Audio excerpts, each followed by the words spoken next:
Hello, everyone, and a very warm welcome to another episode of the Talk Room series of podcasts. I'm Wendy, and today we're diving into an incredibly important topic, mental health and well-being, specifically focusing on anger management. We are both from the perspective of someone who struggles with their own anger management issues, and also if you are the recipient of someone else's anger issues. So, our goal on this podcast is to explore how you can be your best self, even when faced with the challenges of this challenging situation, by leveraging the power of counselling and therapeutic support. For those of us and you who are joining us for the first time, I would like to introduce my co-presenter, Ian. Ian is a senior accredited National Counselling and Psychotherapy Society member and the founder of Hope Therapy and Counselling Services. Hope is a counselling organisation offering support through the UK for a wide range of presentations, including anger management, which we're discussing today. A warm welcome, Ian. Thank you, Wendy. And let me return the favour by introducing you. Wendy is a highly experienced CBT psychotherapist who's been involved in the field of mental health and well-being for well over 30 years now. And we're both passionate about helping people navigate their mental health. And today's discussion is an incredibly crucial part of that. Absolutely. And thank you so much, Ian. So, as I said before, today's episode is all about anger management. So, let's start with the basics. Ian, what exactly is anger management, and when should someone consider seeking help for anger issues? Yeah, a really great question, Wendy. So thank you for that. So, anger management refers to the process of recognizing, understanding, and controlling your anger. And it involves learning a whole variety of techniques to manage emotional reactions in a healthy and constructive way, rather than allowing them to escalate or cause harm, either to yourself or those people around us. People who struggle with anger may experience sudden outbursts or prolonged feelings of frustration. But anger management techniques can help them respond to triggers more calmly and more thoughtfully. So, to respond to situations rather than to react to them. And we need to remember that anger is a natural emotion, but it can impact on a whole variety of aspects of life if it becomes overwhelming or if it becomes unregulated. And that could be with family, with friends, with relationships, or in the workplace, so impacting professional lives as well as how it can impact on us on a personal level. As for the question, when should we seek help? The answer varies slightly depending on whether we're the one who's getting angry or we're the recipient of that anger. So I'm going to split that question into two, if I may. So if we start with if we're the person that gets angry. So if you struggle with managing your anger, the thing to be thinking about would be, does my anger negatively impact me or the lives of those around me? And as I said just now, it's important to remember that the anger is a natural emotion, but when it becomes difficult to control or it causes harm, either to ourselves or others, it may be time to reach out for that help. A few things that we might look out for.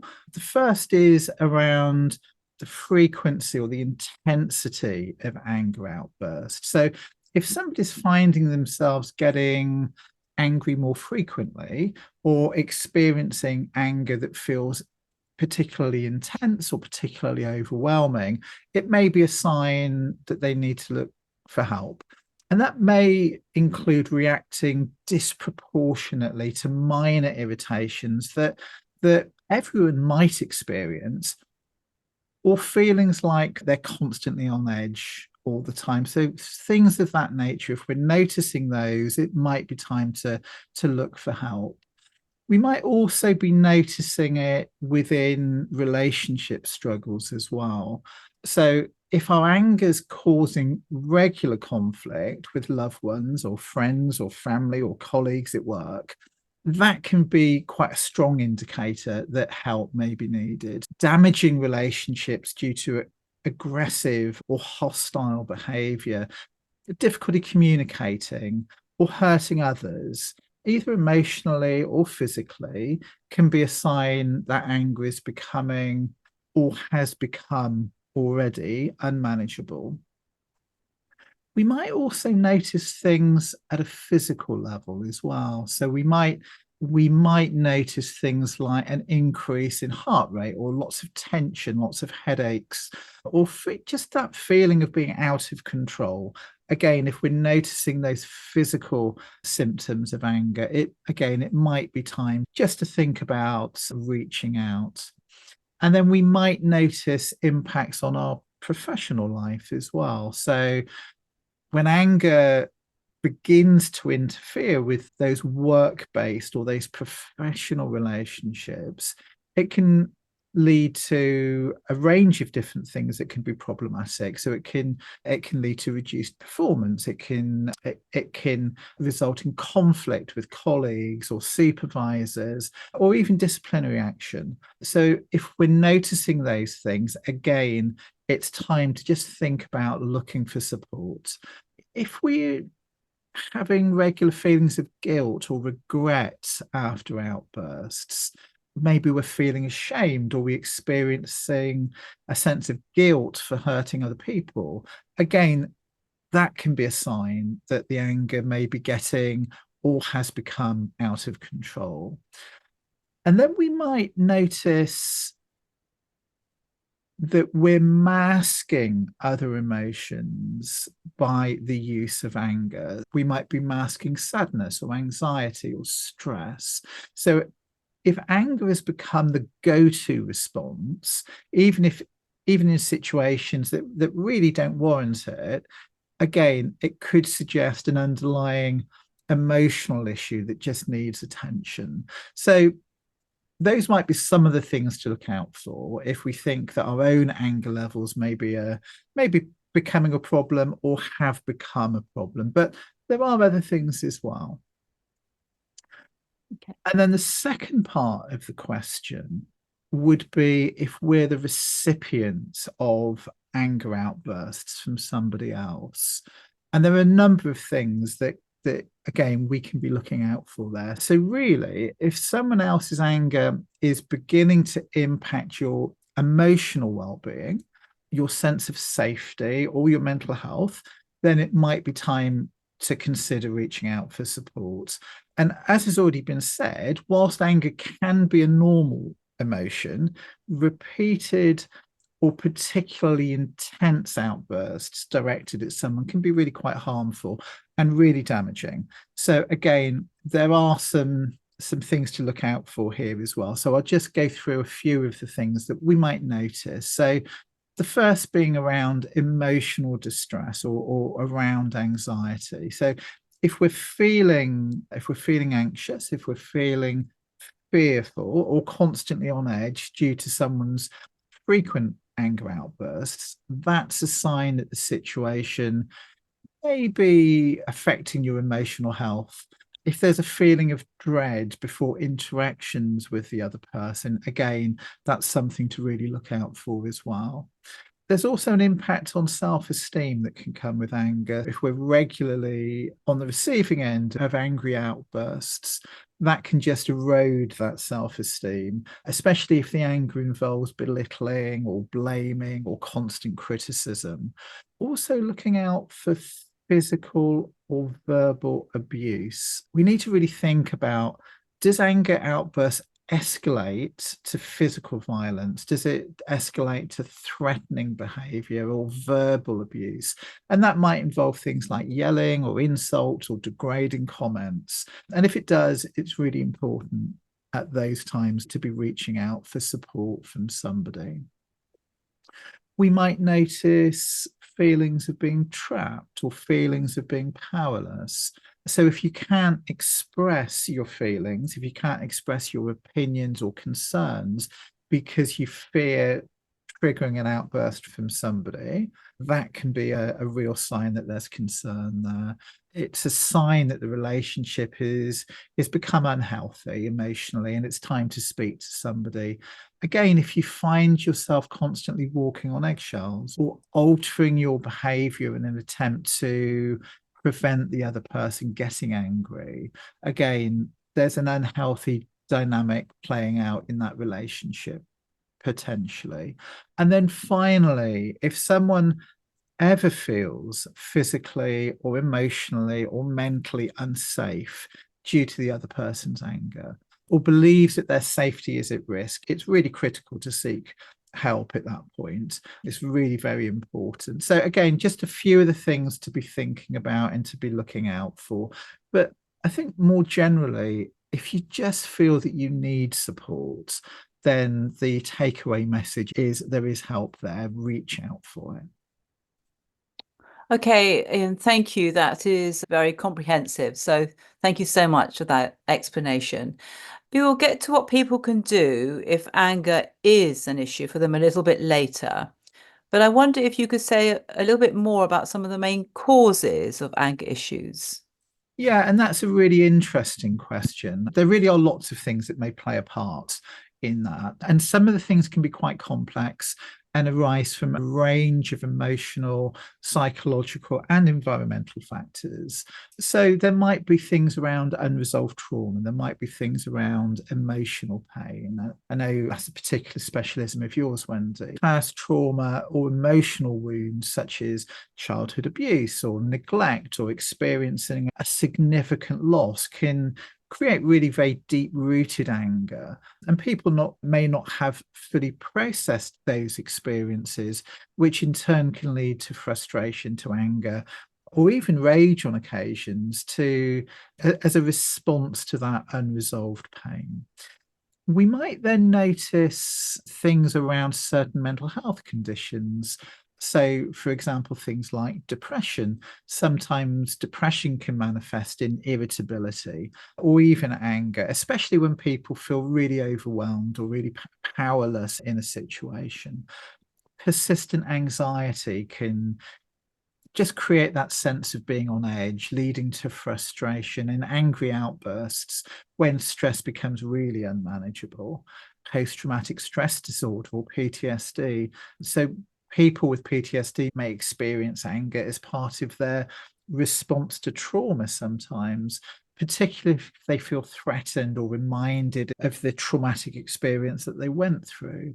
And then there are other conditions like borderline personality disorder, where people can have very intense emotions, including anger, as a response to certain feelings. And that might be around a sense of being abandoned or invalidated in some way.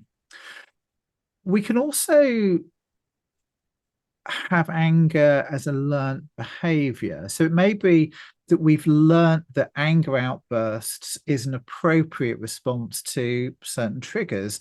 And that can be especially the case if you grew up in an environment where anger was used to solve problems or was just frequently witnessed as a young person. And children who observe aggressive or angry responses from parents or their guardians may adopt those behaviors as adults as well. High levels of stress. If we experience really chronic stress, whether it's related to work or finances or relationships or other life pressures, can also contribute to anger issues and the likelihood of anger issues. So when people feel that sense of being overwhelmed, when people feel that sense of just not being able to cope, they may lash out in a burst of anger, especially if they don't have healthy coping mechanisms and healthy strategies in place. There might be for emotional regulation with some people who just find it difficult to manage their emotions in a healthy way. They may have a lower tolerance for frustration, which in turn can lead to frequent anger outbursts in situations where other people might just handle it in a much calmer way. And then there might be things like substance misuse as well. Alcohol and certain types of drugs as well can impair judgment and lower inhibitions, leading in some cases to aggressive behavior or just a heightened sense of frustration. So those are just a few of the things. There are many more as well that can really impact our ability to just regulate the emotions and can in turn just lead to bouts of anger. What I would say is with each of those things, people can get support. So, whatever the underlying reason for your or somebody else's anger, the takeaway message is that there is help available if you reach out for that help. Okay, thank you for that, Ian. That's again a very comprehensive answer. Thank you so much for that. Now, you ended by saying that there is help available for people. So I wonder whether this is the right time to say a little bit more about what help is available if you're struggling with your own anger issues. And then maybe later we can discuss what people can do if they are recipients of anger from someone else. Yeah, sure. So, counselling can play a really crucial part in helping people overcome and to manage issues by addressing underlying causes, by looking at coping mechanisms and promoting healthy emotional responses as well. So, if we just take a look at a few of those things. So, if we start with underlying causes, and counselling can just help people to explore the reasons behind the anger. Anger is often a secondary emotion. It can be a response to deeper or underlying feelings such as hurt or fear or shame.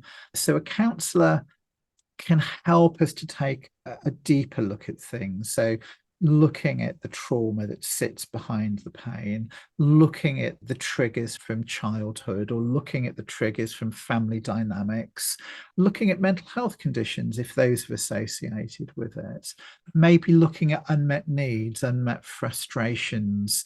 And by understanding the root cause, people can begin addressing the real source of the anger rather than reacting to surface level situations. We might also think about emotional awareness and regulation as well. And often people with anger issues struggle to identify and manage their emotions effectively. So, again, counselling can just help people build emotional awareness. It can help us to recognize emotional triggers. It can help us to understand the physical and the psychological signs of rising anger. So, racing heartbeat, clenched fists, and then to learn strategies to calm ourselves before that anger starts to escalate. It's much easier to step back if we can notice those things at an early stage. So, a key part of counselling or therapy involves that developing of self-awareness so people can just catch anger at as early a stage as possible so we can choose healthier options. And then there are different counselling and therapeutic approaches that can be really helpful in supporting people with anger management issues. And CBT, cognitive behavioral therapy, is a really well-known example. It's very evidence-based and it's commonly used in anger management counselling because it focuses on identifying and changing thought patterns that can contribute to anger. And during CBT sessions, people can learn to challenge irrational or distorted thinking that fuels anger. It can help us just to reframe situations to reduce the intensity of that emotional response. And it can help us to replace some of the destructive thought patterns with more balanced and more rational perspectives on things as well. So just by changing how people think and interpret situations, we can start to reduce the anger reaction. So CBT can be a really useful and very evidence-based way of approaching it. There are other therapeutic approaches as well that can be really useful.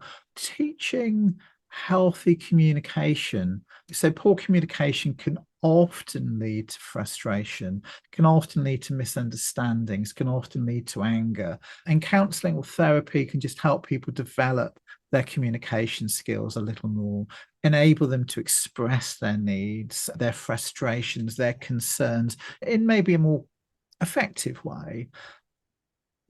There might be things around stress management techniques as well. Stress is a really common trigger for anger, and counselling and therapy can just help people to manage that stress level more effectively. So therapists can just look at things like relaxation exercises. There might be mindfulness or meditation practices that people will get taught to help them to stay more grounded or more focused. They may look at time management or problem solving skills to help reduce some of the daily frustrations that people may be feeling. So just learning how to manage that stress in a more effective way can be really helpful in terms of controlling outbursts. There might then be things around mental health concerns that need to be addressed as well. And many people who struggle with anger issues may also face other mental health challenges as well. I mentioned earlier things like depression, anxiety, PTSD.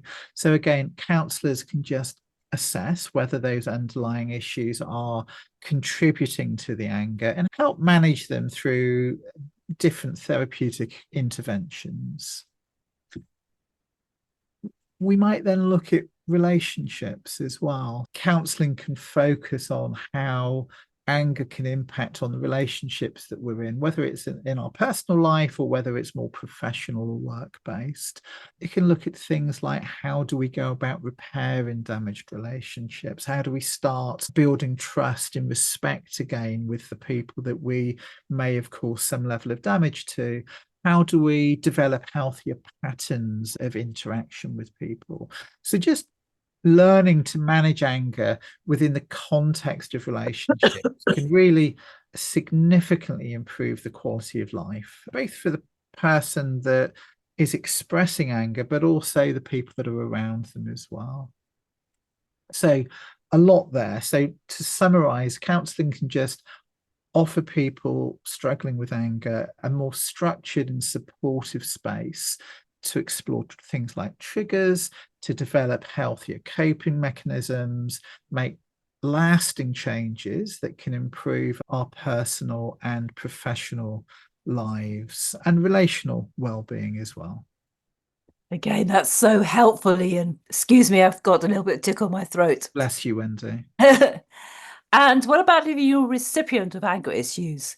Can counselling also be helpful then? And if so, how? Yeah. So again, if you're the recipient of anger, and maybe you're receiving anger outbursts from family or friends or relationships in the workplace, counselling can play a really pivotal role in helping you just to navigate the emotional and the psychological impact of being on the receiving end of that anger. So the counselling or therapeutic process just offers a supportive space where you can address your own well-being. You can start looking at strategies to protect yourself and just to explore ways to improve or cope with the difficult dynamics that you have, as I say, whether it's personal or whether it's professional. So if we just look at those in slightly more detail, if we're exposed to someone else's anger, whether it's from a partner, a family member, a friend or colleague, it can have really quite significant emotional consequences. And counselling just allows you to explore the emotional toll that the anger has taken on you. And that might be including feelings of fear, of frustration, of anxiety, of helplessness that might have built up. To understand how the anger might be affecting things like your self-esteem, your sense of security, or your mental health, it can help to give you insight into why the other person might be displaying anger and how that relates to their own unresolved issues without excusing harmful behavior or abusive behavior in any way, but just trying to gain some insight into things. It can also help with the processing of emotional reactions as well. So it's very common when we're the subject of anger from somebody else to feel really very overwhelmed or conflicted.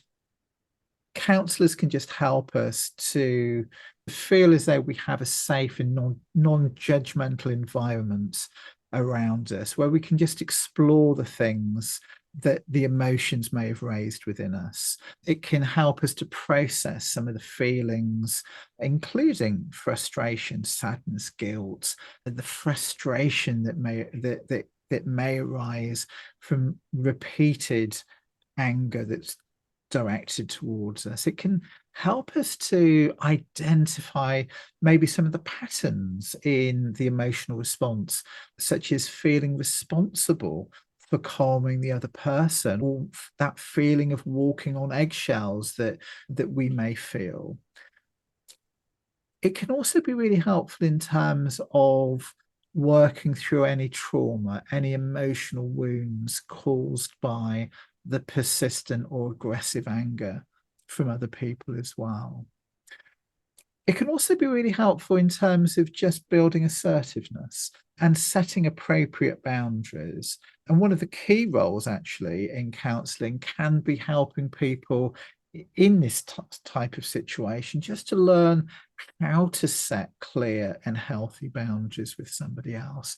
And that can be a really essential way to protect our own emotional and physical well-being. So just learning how to assert your needs in a calm, in a confident way, without feelings of guilt, without feeling afraid of the other person's response. Developing the courage sometimes to say no to the behavior or of somebody else or the situation that we might find ourselves in. Assuming that it feels safe to do, and practicing strategies to de-escalate conflicts and communicate in a more effective way, even if situations are particularly stressful, just ensuring that our voice is being heard by other people.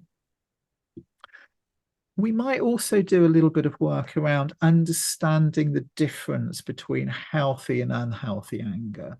And it can be quite challenging to distinguish between normal expressions of frustration and unhealthy, harmful anger. So a counsellor, again, can just help you with that, just understanding the difference between healthy anger, where the person expresses feelings constructively, and toxic anger, where aggression or control is involved. Helping to identify when anger just crosses the line into verbal or emotional or physical abuse, and recognizing when intervention is necessary.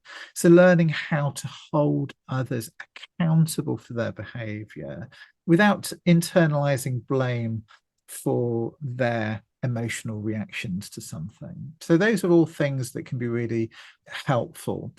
But also looking at the workplace as well and coping with anger within that setting. If people are dealing with anger in the workplace, whether it's from colleagues or supervisors or managers, counselling can be helpful in a number of different ways. So just teaching strategies for managing that conflict in that setting without jeopardizing your position, your well-being. It can look at offering guidance on when and how to involve HR departments, for example, or other workplace resources if the anger is becoming too disruptive or too hostile. And it can also provide techniques or strategies for maintaining your professionalism whilst protecting yourself from undue stress and emotional strain. Can help with dealing with feeling of fear of and anxiety. It can help look at evaluating relationships that we might be in. So in situations where you're consistently the target of someone's anger, counselling can just provide a space to reflect on the nature of the relationship that you're in and just consider the dynamics of power and control that are playing out within that relationship. And then just exploring support networks as well. So encouraging you to reach out maybe to trusted friends, family, work colleagues who can provide a level of emotional support, connecting you with support groups or resources for those affected by anger, and helping you just to establish a sense of community with other people. Support networks can be really important in terms of just giving us a sense of not being alone and not being isolated.